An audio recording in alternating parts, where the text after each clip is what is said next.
Swinburne University of Technology. Okay, thanks Martin. That was a very interesting presentation. I'll do my best to follow up on that. Actually, as I was watching and listening to Martin speak, I saw there's probably quite a few similarities in our research and perhaps some potential there for this type of photographic evidence to be used to track changes due to climate change. Okay, so you've seen all those famous images perhaps of I think it's called Franz Josef Glacier, where they show that the huge glacier going out into the ocean, and now that's almost completely gone. So potential for that perhaps to make evidence perhaps on the impacts of sea level rise, coastal erosion, storm surge, etc. It might be difficult to actually prove that link, and that's often an issue, but perhaps that's something that could also be done. Okay, so I'm going to present today on my PhD thesis. It's titled Linking Climate Change, Tourist Destination Adaptation and Tourist Attitudes, and I'm looking at a case study of the Victorian surf coast. Before I start, I should acknowledge my supervisors, one of which is our previous speaker, Martin Fluker, and my other supervisors, Professor Terry DeLacy and Dr. Judith Mayer. Okay, so what am I going to be looking at today or discussing? First of all, I'm going to introduce the Regional Tourism Adaptation Framework. Okay, don't worry if you're confused by that long name, I'll show you that briefly in a moment. All right, then I'm going to present the results of the partial application of this model to the Surf Coast Shire, which is a major region in the Great Ocean Road. More specifically, I didn't push that yet.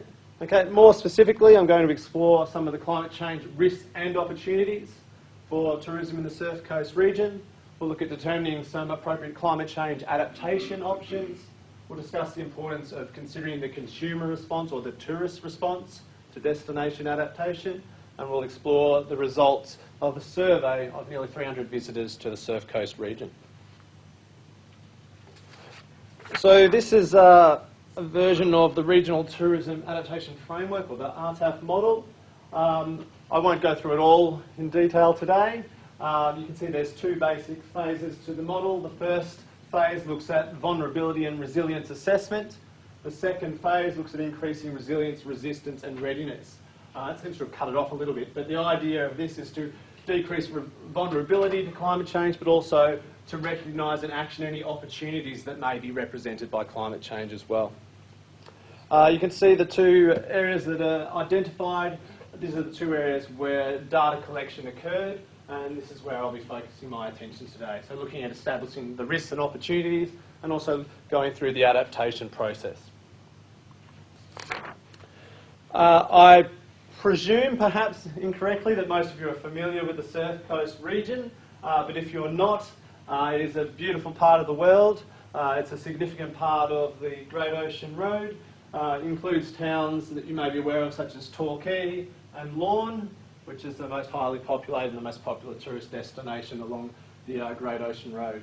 All right, so obviously some beautiful scenic areas, and the Great Ocean Road itself is an interesting component, because not only is it providing access to the region, it's also a major attraction, and one of the many reasons that people go there is to tour the Great Ocean Road itself. Okay, so the phases of data collection that I looked at involved two separate studies. The first was a Delphi study. This was done to determine the climate change risks and opportunities. This was a two-stage process, which I'll detail in a moment. And the second stage was the consumer survey. We identified in our initial research that there was very little that was done to determine what the impact of climate change adaptation was going to be on tourism, and particularly on tourists' view of the destination. So this is something that we looked at. I don't know why it does that automatically, but anyway, I'll continue on. So I think I can move on now. All right, so first of all, we'll look at the Delphi study in a little bit more detail. Okay, so I was very lucky that I had some good contacts that I was able to use for this study, particularly through my supervisors. So this Delphi study had two stages. The first was an interview, which was done either in person or via Skype, and the second was an online survey. Often the Delphi study involves more rounds, but these people were all very busy And when asked if they would be happy to engage in 2 or 3, many of them said 2 rounds would be preferable. You can see we had members from the United Nations World Tourism Organisation, the Intergovernmental Panel on Climate Change, as well as regional representatives from Tourism Victoria, Geelong Otway Tourism, etc. So the initial information on climate change risks and opportunities were then narrowed down into themes, which were then fed back to them via this online survey. So they were then able to use Likert scales to identify their degree of support or agreement with various factors. So I'll go through some of the initial results. Here we can see the rating of climate change impacts that are likely to affect tourism at the Surf Coast region. So given the location of the Surf Coast, it was perhaps not surprising that the most highly identified risks were initially bushfire, and also storm surge and coastal erosion. So the very location, it is sort of bound by the ocean on one side and largely by the Great Otway National Park on the other side. So you can see that it makes sense that some of the major risks that they see as being increased due to climate change are bushfire, storm surge, coastal erosion. The second table here represents the popularity of various adaptation options. So this was the various adaptation options that were brought forward by the expert panel. Interestingly, most of the ones that were most frequently mentioned were really management strategies, so things like future planning, communication with various tourism stakeholders. And it wasn't until a little bit lower down in the graph that some of your more technical adaptations occurred. So things like seawalls or artificial reefs. I will follow up on this later on, so don't worry too much about the details. For brevity's sake, we will move on. The third and final example I'll take from the Delphi study was the popularity of various adaptation options that capitalise on potential opportunities that may arise due to climate change.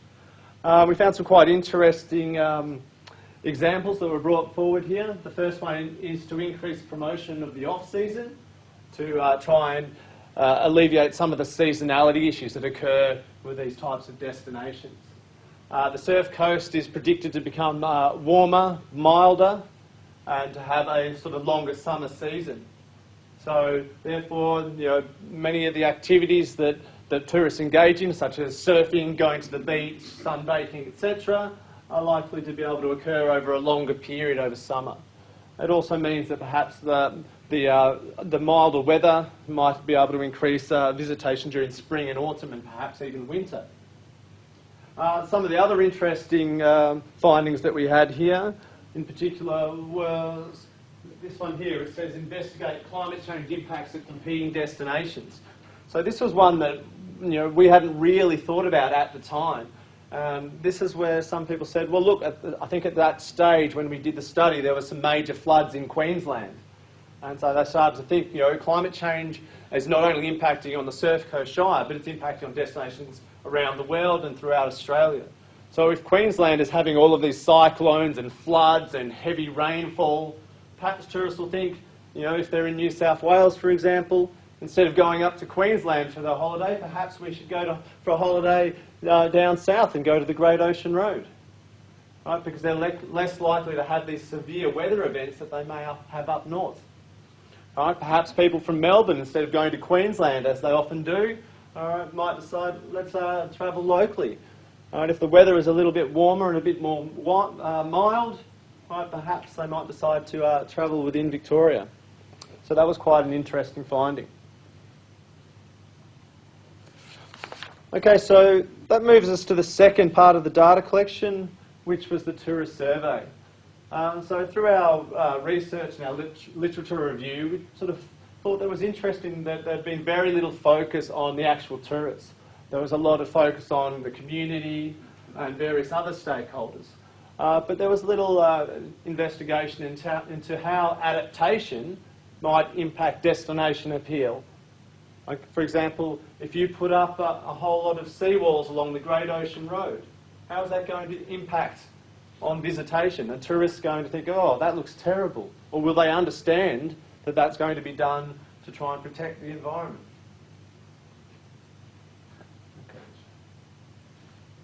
Sorry.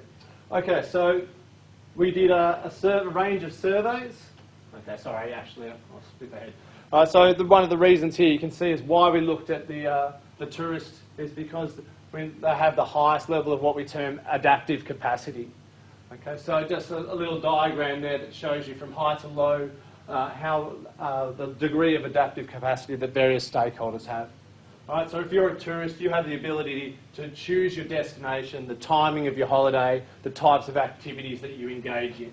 Right, whereas if you are a community, a destination, a hotel, it's much more difficult for you to change these things and adapt in that way. Right, so the structure of the questionnaire, there's 4 basic sections that we looked at. Firstly, their familiarity with the surf coast and climate change. We also looked at their environmental worldview using the new ecological paradigm, which I'll explain in a moment. We also looked at their opinions on the various adaptation options that were developed in the Delphi study.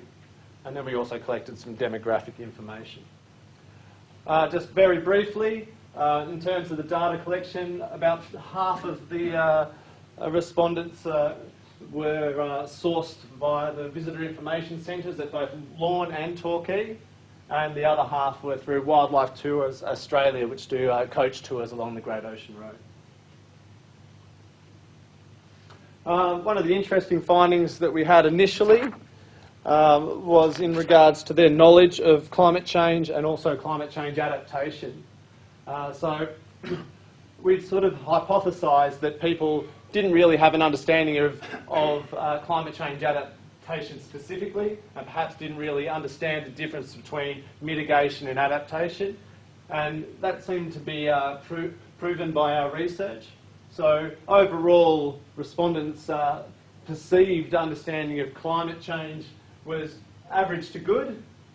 However, their perceived understanding of climate change adaptation was not as high, so there was a significant difference there. So as we expected, they didn't know as much about adaptation specifically. Okay, as I said, we also used the new ecological paradigm, so it was initially called the new environmental paradigm, and it's been widely used throughout tourism studies. It was introduced by Dunlap and Van Leer in 1978. So it was where they first explored this difference between that dominant social paradigm, okay, with the hippie movement and the movement away to this sort of understanding of the value of the natural environment.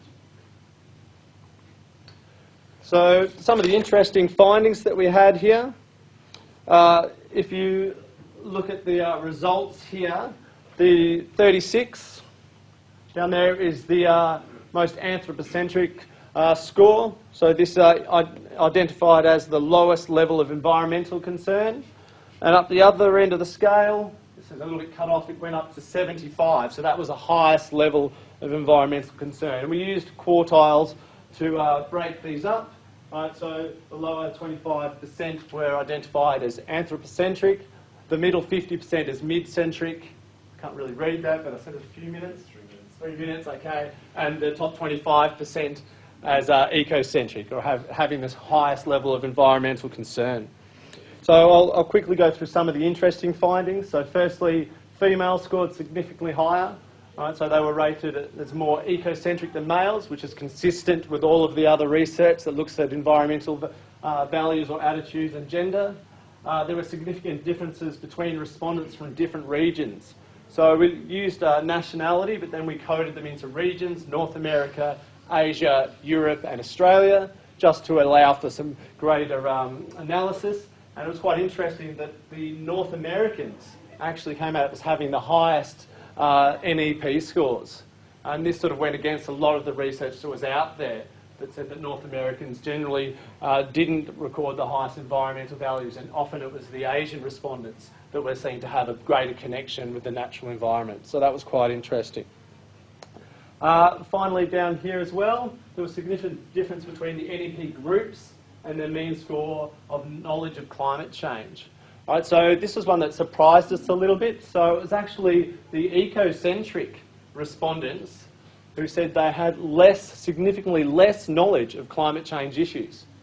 So even though they identified as being environmentally aware, they acknowledged that perhaps they had shortcomings in their knowledge of the complexities of climate change. So that was one of the really interesting findings that perhaps we didn't expect. So I'll move on quite quickly. This is a brief table where we look at the respondents' opinions of the various adaptation options that were identified in the Delphi study.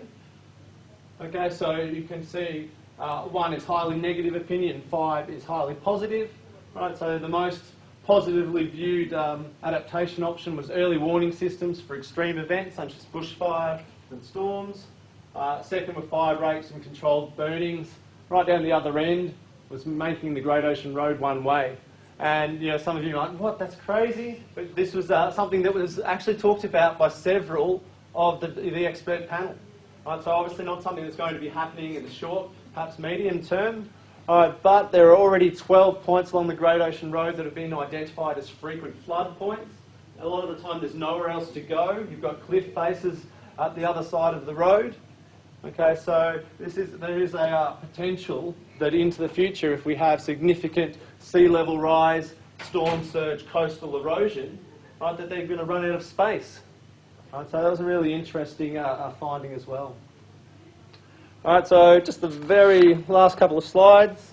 Finally, there was very little variance in the mean scores for the different adaptation options when you looked at the various MEP groups.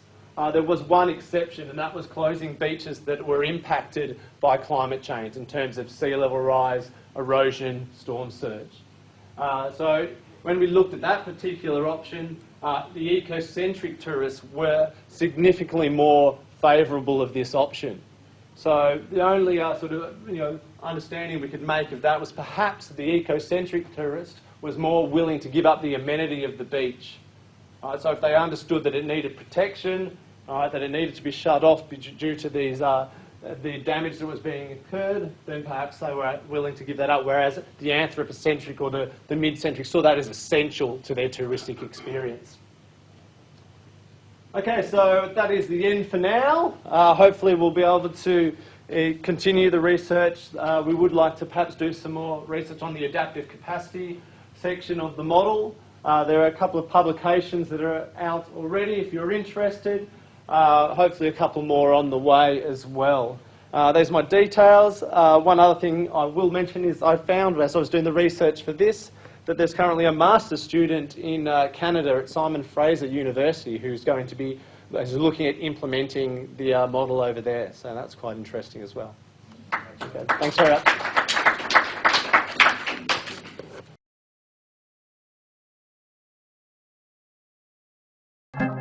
This has been a Swinburne production.